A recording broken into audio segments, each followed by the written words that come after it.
දැන් අපි මේ ෆෝන් එකේ performance ගැන කතා කරමු. ඉතින් මේ ෆෝන් එකේ තියෙන chipset එක වෙන්නේ Exynos 1480 කියන 4 nanometer chipset එක. ඉතින් මේ chipset එක ගොඩක් හොඳ chipset එකක්. ඉතින් මේ chipset එකෙන් අපිට අපි කරන day to day task වලදී ගොඩක් හොඳ performance එකක් ගන්න පුළුවන්. ඒ වගේම gaming වලදී multitasking වලදී එහෙමත් මේ ෆෝන් එකෙන් අපිට ගොඩක් හොඳ performance එකක් ගන්න පුළුවන්. මේ ෆෝන් එකේ RAM එක සහ storage එක පැත්තට ආවම මේ ෆෝන් එකේ අපිට versions 4ක් බලා ගන්න පුළුවන්. ඒ තමයි 6GB RAM එකක් එක්ක 128GB storage එකක් තියෙන version එක.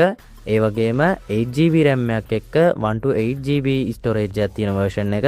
ඒ වගේම 8GB RAM එකක් එක්ක 256GB storage එකක් තියෙන version එක සහ 12GB RAM එකක් එක්ක 256GB storage එකක් තියෙන version එක.